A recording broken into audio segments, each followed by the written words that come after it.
serial started to run, I had a number of sections already completed. As the months went by, however, I had fewer and fewer pages in hand, and towards the end I was only 3 episodes ahead of publication.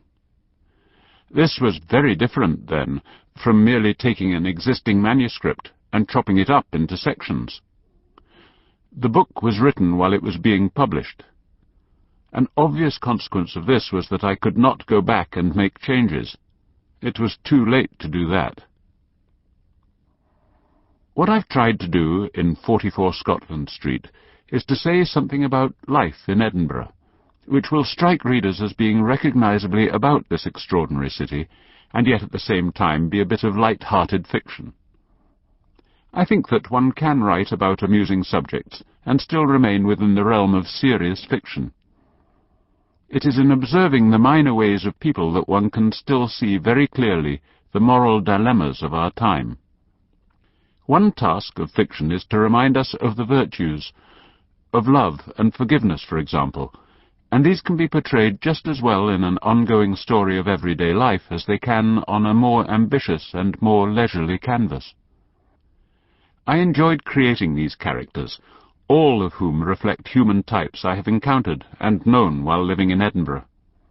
It is only one slice of life in this town, but it is a slice which can be entertaining.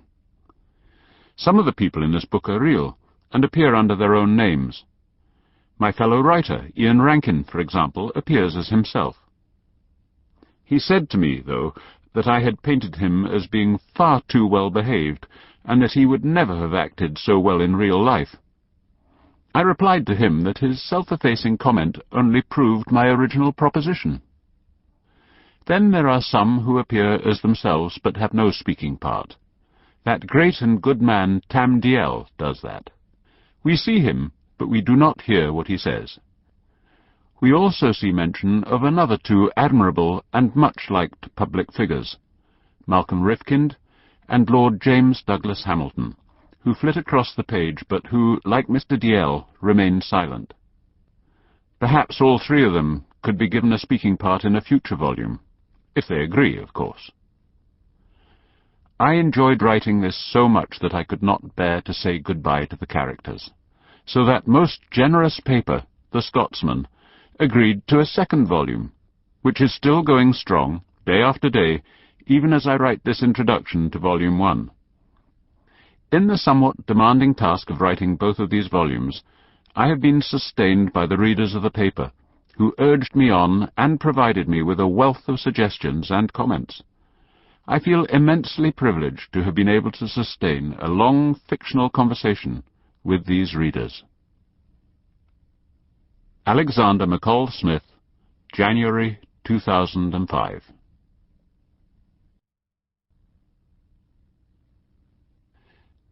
Number 1. Stuff Happens.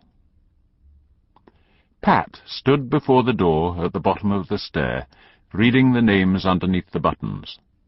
Syme, MacDonald, Pollock, and then the name she was looking for, Anderson. That would be Bruce Anderson, the surveyor, the person to whom she'd spoken on the telephone. He was the one who collected the rent, he said, and paid the bills. He was the one who'd said that she could come and take a look at the place and see whether she wanted to live there. "And we'll take a look at you," he had added, "if you don't mind." So now she thought she would be under inspection, assessed for suitability for a shared flat, weighed up to see whether she was likely to play music too loudly, or have friends who would damage the furniture, or, she supposed, whether she would jar on anybody's nerves.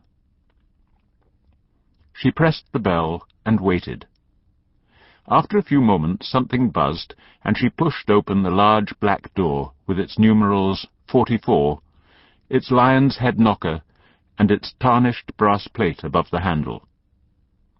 The door was somewhat shabby, needing a coat of paint to cover the places where the paintwork had been scratched or chipped away.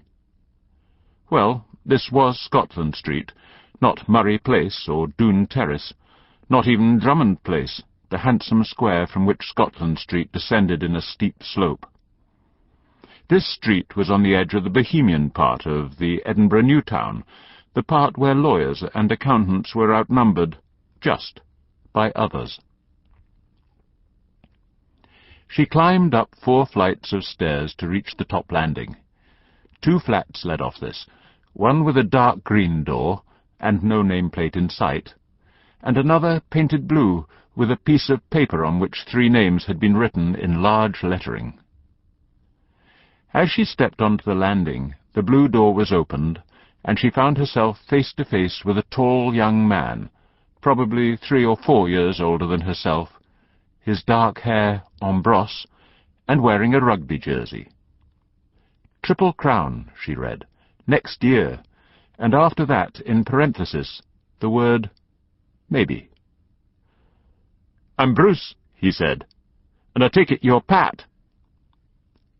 He smiled at her, and gestured for her to come into the flat. "I like the street," she said. "I like this part of town."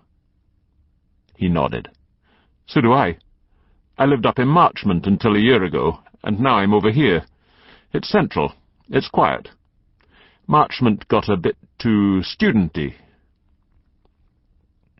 She followed him into a living room, a large room with a black marble fireplace on one side, and a rickety bookcase against the facing wall.